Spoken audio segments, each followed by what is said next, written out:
Hi hello, ഇന്നത്തെ കുക്കിങ്ങിലൂടെ ഞാൻ ജീവിക്കാൻ മറന്നുപോയ അലക്സാണ്ടറിൻ്റെ കഥ ഉൾപ്പെടുത്തിയിട്ട് എൻ്റെ വീഡിയോ അവതരിപ്പിക്കാമെന്ന് വിചാരിച്ചു.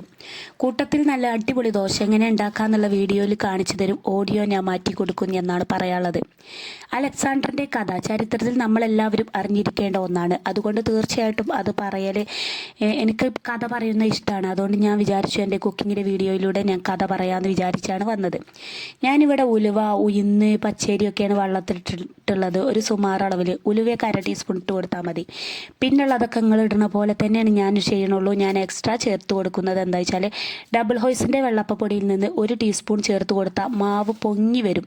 നല്ല സൂപ്പർ ടേസ്റ്റാണ്. അതിൻ്റെ വീഡിയോ കാണുന്നവർക്ക് അറിയാം. വലിയുള്ളി ചേർത്ത് അരച്ചെടുത്താൽ എന്താകും, ചട്ടിയിൽ നിന്ന് പെട്ടെന്ന് തെന്നി നീങ്ങും. അതുകൊണ്ടാണ് ഞാൻ വലിയുള്ളി ചേർക്കുന്നത്. ഉപ്പ്, പഞ്ചസാര ഇതൊക്കെ ചേർക്കുമ്പോൾ നല്ലൊരു ടേസ്റ്റ് കിട്ടും. കൂട്ടത്തിൽ കുറച്ച് വെള്ളം ഒഴിച്ചെടുത്ത് കുറച്ച് ചോറും കൂടി ചേർത്ത് കൊടുത്താൽ നല്ല സൂപ്പർ ടേസ്റ്റി ഹെൽത്തി റെസിപ്പിയാണ് ദോശ.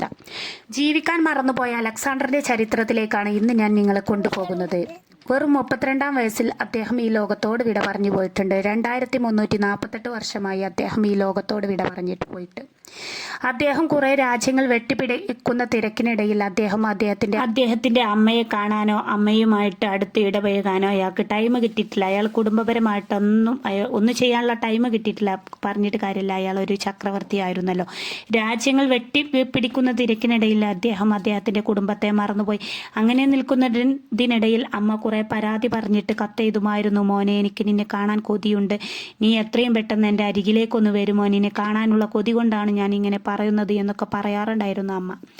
അതങ്ങനെ തന്നെയല്ലേ, അമ്മമാർക്ക് ഇടയ്ക്കിടയ്ക്ക് മക്കളായ നമ്മളെ കാണാനുള്ള ആഗ്രഹം ഉണ്ടാവും. അതുകൊണ്ട് അമ്മമാർ പരാതി പറയുന്നതിന് മുമ്പ് തന്നെ നമ്മൾ പോകുന്നതാണ് ഏറ്റവും നല്ലത്. അങ്ങനെ ഈ അലക്സാണ്ടർ ചക്രവർത്തി പറയുമായിരുന്നു, എനിക്കിപ്പോൾ ടൈമില്ല, എനിക്ക് അടുത്ത രാജ്യം വെട്ടിപ്പിടിക്കണം, അപ്പുറത്തെ രാജ്യം വെട്ടിപ്പിടിക്കണം. അങ്ങനെ രാജ്യങ്ങൾ വെട്ടിപ്പിടിക്കുന്ന തിരക്കിനിടയിൽ സ്വന്തം അമ്മയെ പോലും കാണാൻ മറന്നുപോയ ഒരു അലക്സാണ്ടർ ചക്രവർത്തിയുടെ കഥയാണ് ഞാൻ നിങ്ങൾക്ക് മുന്നിൽ അവതരിപ്പിച്ചു കൊണ്ടിരിക്കുന്നത്. അങ്ങനെ അലക്സാണ്ടറിന്റെ വിവാഹം കഴിഞ്ഞു. ഏക മകനായിരുന്നു, അമ്മക്ക് ആകെ ഒരു മകനുള്ളതായിരുന്നു. ആ മകനാണ് അമ്മയെ കാണാത്തതിൽ അമ്മ വിഷമിച്ചു പോയി എന്ന് ഞാൻ പറഞ്ഞത്. അങ്ങനെ ആ വിഷമങ്ങളൊക്കെ അമ്മ സഹിച്ച് അവിടെയും ജീവിക്കുന്നു. അലക്സാണ്ടർ രാജ്യങ്ങൾ വെട്ടിപ്പിടിക്കുന്നതിനിടയിൽ ജീവിക്കാൻ മറന്നുപോയി അങ്ങനെ ജീവിച്ചു പോകുന്നു. അതിൻ്റെ ഇടയ്ക്ക് അയാൾ 3 കല്യാണം കഴിച്ചു. 3 കല്യാണം കഴിച്ചതിൽ ഏതോ ഒരു ഭാര്യയ്ക്ക് ഒരു കുട്ടിയുണ്ട് തോന്നുന്നുണ്ട്. അങ്ങനെ ആ ഭാര്യമാരോടൊപ്പം അദ്ദേഹം കുറേ കാലം ജീവിച്ചിട്ടില്ല. 6 വർഷങ്ങൾ വരെ അദ്ദേഹം ജീവിച്ചിട്ടുള്ളൂ. വെറും 32-ാം വയസ്സിൽ അയാൾക്ക് അസുഖബാധിതരെ തുടർന്ന് രോഗാവസ്ഥയായി, അസുഖമായി. അങ്ങനെ ഹോസ്പിറ്റലിൽ അഡ്മിറ്റ് ആകുന്ന സമയത്ത് അദ്ദേഹം ചിന്തിക്കുമായിരുന്നു, എൻ്റെ അമ്മയെ ഒന്ന് കാണാൻ എനിക്ക് കൊതിയുണ്ട്, അമ്മയെ കണ്ടില്ലല്ലോ, അമ്മ എന്നോട് പറഞ്ഞതായിരുന്നല്ലോ എന്നെ കാണണം ആഗ്രഹമുണ്ടെന്നൊക്കെ പറഞ്ഞിരുന്നല്ലോ. അങ്ങനെ കുറേ സങ്കടങ്ങൾ അദ്ദേഹം ഒതുക്കി. എല്ലാ സങ്കടങ്ങളും മനസ്സിലൊതുക്കുകയല്ലാതെ വേറൊരു നിവൃത്തിയും അദ്ദേഹത്തിനില്ലായിരുന്നു. ശരീരം കൊണ്ട് ഒന്നും അയാൾക്ക് പറ്റാത്തൊരു സാഹചര്യം അങ്ങനെ ഇരിക്കുന്ന സമയത്ത് അയാൾ മരണപ്പെടും എന്ന് ഉറപ്പായ സമയത്ത് അയാളുടെ സൈന്യന്മാരെയൊക്കെ വിളിച്ചു വരുത്തിയിട്ട് അയാളുടെ കൂട്ടുകാരെ എല്ലാവരും വിളിച്ചു വരുത്തിയിട്ട് പറഞ്ഞു, എനിക്ക് നിങ്ങളോടൊരു കാര്യം പറയാനുണ്ട്. ഈ കാര്യമെങ്കിലും നിങ്ങൾ എന്നോട് ഇഷ്ടമുണ്ടെങ്കിൽ നിങ്ങൾ അതെങ്കിലും അനുസരിക്കണം എന്ന് പറഞ്ഞു. എന്താ കാര്യം എന്ന് അവർ തിരക്കിയപ്പോൾ അദ്ദേഹം പറഞ്ഞു, ഞാൻ എന്തായാലും മരണപ്പെടുന്നു, എനിക്ക് ഉറപ്പുണ്ട്. ഈ ഉറപ്പുള്ള സമയത്ത് നിങ്ങൾ എന്ത് ചെയ്യണം, ഞാൻ മരിച്ചു കഴിഞ്ഞാൽ എൻ്റെ ശവമഞ്ചിൽ കൊണ്ടുപോകുന്ന സമയത്ത് എൻ്റെ 2 കൈകളും പുറത്തേക്ക് നിവർത്തി വെച്ചിട്ട് വേണം എൻ്റെ ശവമഞ്ചിൽ കൊണ്ടുപോകാനായിട്ട്. എന്തിനാ ചക്രവർത്തി ഞങ്ങൾ അങ്ങനെ ചെയ്യുന്നത് എന്ന് ചോദിച്ചപ്പോൾ അദ്ദേഹം പറഞ്ഞ മറുപടി ഇതാണ്, ഞാൻ ഈ ലോകത്തോട് വിട പറഞ്ഞു പോകുമ്പോൾ ഞാൻ ഇവിടെ നിന്ന് ഒന്നും കൊണ്ടുപോകുന്നില്ല എന്ന് മറ്റുള്ളവർക്ക് അറിയാൻ വേണ്ടിയിട്ടാണ്, മറ്റുള്ളവർക്കൊരു പാഠമാകട്ടെ എന്നുള്ള ഒരു വിശ്വാസത്തോടു കൂടിയാണ് നിങ്ങൾ എൻ്റെ കൈ പുറത്തേക്കിടണം എന്ന് പറഞ്ഞിട്ടുള്ളത്. ഞാൻ കുറേ രാജ്യങ്ങൾ വെട്ടിപ്പിടിച്ച് എൻ്റെ തിരക്കിനിടയിൽ എൻ്റെ ശരീരം നോക്കാൻ മറന്നുപോയി, എൻ്റെ അമ്മയെ നോക്കാൻ മറന്നുപോയി, പലതും ജീവിക്കാൻ മറന്നുപോയത് കൊണ്ട് എനിക്ക് ഇതിൽ നിന്നൊരു മെസ്സേജ് കൊടുക്കണമെന്ന് അദ്ദേഹം ആ ഒരു രോഗാവസ്ഥയിൽ പോലും അദ്ദേഹം ചിന്തിച്ചിട്ടുണ്ടായിരുന്നു. ഇനി വരുന്ന തലമുറയെങ്കിലും നല്ല ചേൽക്ക് അവനവൻ്റെ ആരോഗ്യത്തെ ശ്രദ്ധിച്ച് അവനവൻ്റെ ജീവിതത്തിലേക്ക് നോക്കി അവനവൻ്റെ അമ്മയെ, കുടുംബത്തേക്കൊക്കെ ഒരു പ്രാധാന്യം കൽപ്പിച്ചുകൊണ്ട് ജീവിക്കണം എന്നുള്ള ആഗ്രഹം മരണപ്പെടുന്നതിന് മുമ്പ് അലക്സാണ്ടർക്ക് ഉണ്ടായിരുന്നു എന്നാണ് ചുരുക്കി പറഞ്ഞു വരുന്നത്. കുറെ വർഷങ്ങൾ നീങ്ങിപ്പോകുന്ന സമയത്ത് അലക്സാണ്ടർ ചക്രവർത്തിയുടെ മരണശേഷം ഒരു 6 വർഷം അമ്മയും ജീവിച്ചിട്ടുണ്ടെന്നാണ് കറക്റ്റായിട്ട് എൻ്റെ ഒരു തോന്നല്. എനിക്കറിയില്ല, ഞാനും തന്നെ അവിടുന്നും ഇവിടുന്നൊക്കെ കിട്ടിയ അറിവ് വെച്ചാണ് ഞാൻ നിങ്ങളുടെ മുന്നിൽ പറയുന്നത് ഒരു കഥ രൂപത്തിൽ. അതുകൊണ്ട് തന്നെ തീർച്ചയായിട്ടും ഇതിൽ നിന്നൊരു മെസ്സേജും കൂടി കിട്ടാൻ വേണ്ടിയിട്ടാണ് ഞാൻ നിങ്ങൾക്ക് മുന്നിൽ അവതരിപ്പിച്ചു കൊണ്ടിരിക്കുന്നത്. അപ്പോൾ അമ്മ എന്താക്കി, അമ്മ ഒരു 6 വർഷം കഴിഞ്ഞേക്ക് അമ്മ മരണപ്പെടുകയുണ്ടായി. അങ്ങനെ അമ്മക്ക് വേറൊരു കുട്ടി ഉണ്ടായിരുന്നു. അതെങ്ങനെയെന്ന് ചോദിച്ചാൽ അമ്മയുടെ മോളല്ലായിരുന്നു, അലക്സാണ്ടറിൻ്റെ പെങ്ങളായിരുന്നു. 2 അച്ഛന്മാരുടെ മക്കളായിരുന്നു. അമ്മ അലക്സാണ്ടറിൻ്റെ മാത്രം അമ്മയായിരുന്നു. മറ്റേതൊരു എന്താ പറയുക, അർദ്ധപുത്രി അങ്ങനെ എന്തോന്ന് പറയുമല്ലോ, അങ്ങനെ ഒരു പുത്രി ഉണ്ടായിരുന്നു. അത് പിന്നെ അങ്ങനെ എന്തൊക്കെയുണ്ട്, അങ്ങനെ ചരിത്രപരമായിട്ട് നോക്കുകയാണെങ്കിൽ കുറേ കാര്യങ്ങളുണ്ട്. എനിക്കറിയാവുന്ന അറിവ് ഞാൻ നിങ്ങൾക്ക് മുന്നിൽ ഷെയർ ചെയ്തു പോയതാണ്. അതുകൊണ്ട് നമ്മൾ ഇതിൽ നിന്നൊരു പാഠം മനസ്സിലാക്കണം. നമ്മൾ ഈ ലോകത്ത് നമ്മളെ ടൈം ചിലവാക്കി നമ്മൾ എന്തുണ്ടാക്കുന്നോ അതൊന്നും നമുക്ക് ജീവിതത്തിൽ അവസാനമായിട്ട് നമ്മൾ മരണത്തിലേക്ക് നമ്മൾ അടുത്തുകൊണ്ടിരിക്കാനുള്ള ഒരു സാഹചര്യമാണ്. മരണം എവിടെ എപ്പോൾ എത്തുന്നൊന്നും നമുക്കറിയില്ല. അതുകൊണ്ട് തീർച്ചയായിട്ടും നമ്മൾ എന്താക്കണം, നമ്മൾ ബിസിയൊക്കെ മാറ്റി വെച്ചിട്ട് നമ്മൾ വെറുതെ കുറച്ച് നേരം ടൈം നമ്മൾ വെറുതെ അന്തം വിട്ടിരിക്കാനും നമ്മൾ കുറച്ച് ടൈം കണ്ടെത്തണം എന്നാണ് പറഞ്ഞു തരുന്നത്. ഇതിൽ നിന്നൊരു മെസ്സേജ് എനിക്കതാണ് ഞാൻ ഇതിൽ നിന്ന് ഉൾക്കൊള്ളുന്നത്. കാരണം എന്താണെന്ന് വെച്ചാൽ നമ്മൾ വെറുതെ ഇരിക്കുന്നതൊരു പോസിറ്റീവ് എനർജിയാക്കി മാറ്റണമെന്ന് ഞാൻ ആഗ്രഹിക്കുന്നുണ്ട്. കാരണം എന്താണെന്ന് വെച്ചാൽ നമുക്ക് വെറുതെ ഇരിക്കാൻ നമ്മൾ ടൈം കിട്ടിയില്ലല്ലോ, നമ്മൾ കുറേ ബിസി തിരക്കിലായി പോയല്ലോ, അങ്ങനെ ആയിപ്പോയല്ലോ. നിങ്ങൾ ചിന്തിക്കരുത്. നിങ്ങൾ വീട്ടിലുള്ള രക്ഷിതാക്കൾക്ക് വേണ്ടിയിട്ടാണ് ഞാനിത് ഇവിടെ അവതരിപ്പിച്ച് പോയിട്ടുള്ളത്. വീട്ടിൽ ജോലികളൊന്നും ഇല്ലാതെ വെറുതെ ഇരിക്കുന്ന ആളുകളുണ്ടാവും. വീട്ടിലെ ജോലി എന്ന് പറഞ്ഞാൽ ഇഷ്ടം പോലെ ജോലി ഉണ്ടാവും. അതിൻ്റെ തിരക്കിനിടയിലും എന്തെങ്കിലും ഒരു ജോലി എനിക്ക് പുറത്ത് വേണമല്ലോ, എനിക്ക് പുറത്ത് വേറെ എന്തെങ്കിലും ജോലി വേണമല്ലോ, അവർക്ക് വേണ്ടിയിട്ടാണ് ഈ മെസ്സേജ് നൽകുന്നത് എന്നാണ് ഞാൻ ചുരുക്കി പറഞ്ഞു വരുന്നത്. നിങ്ങൾ ഒരിക്കലും സങ്കടപ്പെടേണ്ടതാണ് ഞാൻ പറയുന്നത്. കാരണം എന്താണ്, നിങ്ങൾ ചെയ്യുന്ന ജോലിക്ക് തന്നെ നിങ്ങളുടെ ഇഷ്ടത്തിനനുസരിച്ചുള്ള ഫുഡ് ഉണ്ടാക്കാൻ പറ്റും, ഇഷ്ടമുള്ള സമയത്ത് കിടന്നുറങ്ങാൻ പറ്റും. അങ്ങനെ നമ്മുടെ ആരോഗ്യത്തെ നമുക്ക് കൂടുതൽ ശ്രദ്ധിക്കാൻ പറ്റും. നമ്മൾ എന്തെങ്കിലും ഒരു ജോലിയിൽ ഏർപ്പെട്ടാൽ ഇതൊന്നും നമുക്ക് ശ്രദ്ധിക്കാൻ പറ്റാതെ നമ്മൾ പൂർണ്ണമായിട്ടും അസുഖക്കാരായി മാറും. അതുകൊണ്ടാണ് ഞാൻ പറഞ്ഞ റെസ്റ്റ്. ജീവിതത്തിൽ ജോലി തിരക്കിനിടയിൽ അത്യാവശ്യമായിട്ടുള്ള ഒന്നാണ് റെസ്റ്റ്, ഉറങ്ങാനുള്ള റെസ്റ്റ്.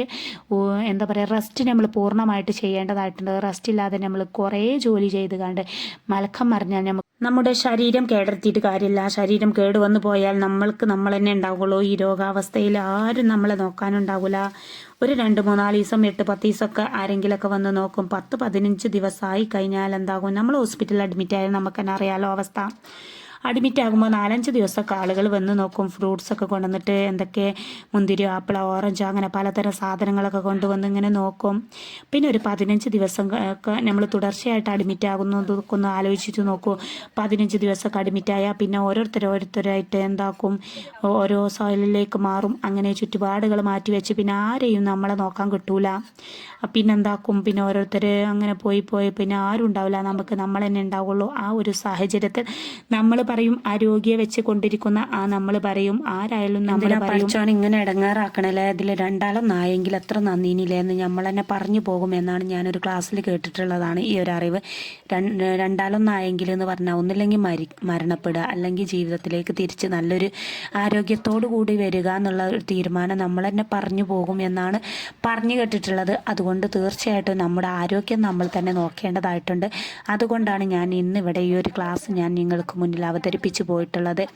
അതുകൊണ്ട് നമ്മൾ പണത്തിന് പിന്നാലെ ഓടി പോകാതെ നമ്മുടെ കാര്യങ്ങൾ റെസ്റ്റ് എടുക്കേണ്ട സമയം റെസ്റ്റ് എടുക്കുക. നമ്മുടെ ചിട്ടയായ ജീവിതത്തിൽ നമ്മൾ എന്തൊക്കെയാണോ പാലിക്കേണ്ടത് അതൊക്കെ നമ്മൾ പാലിച്ചുകൊണ്ട് നമ്മൾ മുന്നോട്ട് പോകുകയാണെങ്കിൽ ഒരുവിധം അസുഖത്തെ നമുക്ക് എന്താക്കാൻ പറ്റും, തടയാൻ പറ്റുമെന്ന് ഓർമ്മപ്പെടുത്തുന്നു. അസുഖങ്ങൾ വരുന്നതും ഒക്കെ ഒരു പരീക്ഷണമാണ്. എങ്കിൽ കൂടിയിട്ട് നമ്മുടെ ഭാഗത്തുനിന്ന് ഒരു ചെറിയ മിസ്റ്റേക്ക് കൊണ്ട് നമുക്കൊരു രോഗം വരരുത് എന്ന് ഓർമ്മപ്പെടുത്തിക്കൊണ്ട് വീഡിയോ മുന്നോട്ട് നീങ്ങിക്കൊണ്ടിരിക്കുന്ന ഈ സാഹചര്യത്തിൽ അതുകൊണ്ടാണ് ഞാനിവിടെ അലക്സാണ്ടർ ചരിത്ര കഥയൊക്കെ ഞാനിവിടെ വിവരിച്ചിട്ടുള്ളത്. അലക്സാണ്ടർ ചക്രവർത്തി സ്വന്തം ജീവിക്കാൻ മറന്നുപോയ ഒരാളായതുകൊണ്ടാണ് ഞാനിവിടെ പറഞ്ഞു പോയത്. അതുകൊണ്ട് സ്വയം ജീവിക്കാൻ ആരും മറന്നു പോകരുത്. മറ്റുള്ളവരുടെ അനുഭവം നമുക്ക് പറഞ്ഞു തരുമ്പോൾ, നമ്മുടെ അനുഭവം നമ്മൾ മറ്റുള്ളവരിലേക്ക് പറഞ്ഞു തരുമ്പോൾ ഇതൊരു ഗുരുവാണെന്ന് ഓർക്കണം. അനുഭവമാണ് ഗുരു എന്ന് ഓർമ്മപ്പെടുത്തിക്കൊണ്ട് വീഡിയോ മുന്നോട്ട് പോയിക്കൊണ്ടിരിക്കുന്ന ഈ സാഹചര്യത്തിൽ വീഡിയോ കണ്ട് ഇഷ്ടമാണെങ്കിൽ തീർച്ചയായിട്ടും ലൈക്ക് ചെയ്യാനും ഷെയർ ചെയ്യാനും സബ്സ്ക്രൈബ് ചെയ്യുമ്പോൾ ഓളറിൻ്റെ ബട്ടൺ നിൽക്കാനും നിരന്തരം എൻ്റെ വീഡിയോ വന്ന് കാണാനും നിങ്ങൾ മറന്നു പോകരുത്. ഇതുപോലെയുള്ള വീഡിയോകൾ നിങ്ങൾ ഷെയർ ചെയ്യുന്നതിലൂടെ നിങ്ങളുടെ അറിവ് വർദ്ധിക്കുകയും മറ്റുള്ളവരിലേക്ക് നിങ്ങൾ പുതിയൊരു അറിവ് പങ്കുവെക്കുകയുമാണ് നിങ്ങൾ ചെയ്യുന്നത്. അതാണ് നിങ്ങൾക്ക് എന്നോട് ചെയ്യാൻ പറ്റിയ എനിക്കൊരു ഉപകാരം എന്നുള്ള നിലക്ക് നിങ്ങൾ ചെയ്യേണ്ടതൊന്ന് ഓർമ്മപ്പെടുത്തിക്കൊണ്ട് വീഡിയോ വൈൻഡപ്പാക്കുകയാണെന്നാണ് പറഞ്ഞു വേണത്. എൻ്റെ വീഡിയോയിലൂടെ ഞാൻ അവതരിപ്പിച്ച് പോകാറുള്ളത് കുക്കിങ്ങിൻ്റെ വീഡിയോ ആണ്. അത് ഈ ഒരു രൂപത്തിൽ അവതരിപ്പിച്ചാൽ മറ്റുള്ളവരിലേക്ക് ഒരു അറിവും പുതിയ പുതിയ റെസിപ്പികൾ നിങ്ങൾക്ക് കാണാനും സാധിക്കും. ഇന്ന് ഞാൻ ഉണ്ടാക്കിയ ദോശപ്പം എങ്ങനെയാണ് ഇതുപോലെ നല്ല സോഫ്റ്റായിട്ട് നല്ല നെരിഞ്ഞതും മുരിഞ്ഞതും ആകാനുള്ള സാധ്യത ഉണ്ടായത് എന്നും കൂടി ഞാൻ ഇവിടെ ലാസ്റ്റായിട്ടൊന്ന് വിവരിക്കട്ടെ. ഡബിൾ ഹോയ്സിൻ്റെ വെള്ളപ്പപ്പൊടിയിൽ നിന്ന് 1 ടീസ്പൂൺ ചേർത്ത് കൊടുത്തത് കൊണ്ടാണ് നമ്മുടെ മാവ് ഇങ്ങനെ നല്ല റെഡിയിൽ വന്ന് കിട്ടിയത്. അതുകൊണ്ട് ഒരു പാക്കറ്റ് ഡബിൾ ഹോയ്സ് വെള്ളപ്പപ്പൊടി നിങ്ങൾ ഫ്രിഡ്ജിൽ വാങ്ങി വെക്കുക. അത് എടുത്തിട്ട് ഓരോ ടീസ്പൂൺ വീതം ഇട്ടിട്ട് മാവ് അരക്കണ സമയത്ത് അരച്ച് ചേർക്കൂ. ഇതുപോലെ നല്ലൊരു ദോശപ്പം നിങ്ങൾക്കും തയ്യാറാക്കി എടുക്കാൻ പറ്റും. ഇതുപോലെ നെരിഞ്ഞതും മൊരിഞ്ഞതുമായ ഓരോ ദോശയാണ് ഞാൻ ഇന്ന് തയ്യാറാക്കിയിട്ടുള്ളത്. ഉണ്ടാക്കുകയാണെങ്കിൽ വലിയ ദോശ തയ്യാറാക്കുക. എന്നാൽ പിന്നെ വളരെ കുറച്ച് നമ്മൾ തയ്യാറാക്കിയാൽ മതി എന്നാണ് പറഞ്ഞു വരാനുള്ളത്.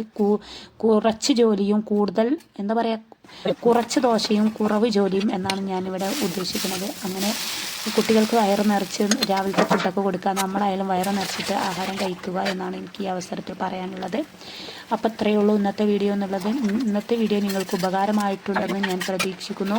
നല്ലൊരു ദോശയും തയ്യാറാക്കി കാണിച്ചു, നല്ലൊരു ചട്നി കറിയും തയ്യാറാക്കി കാണിച്ചു തന്നു.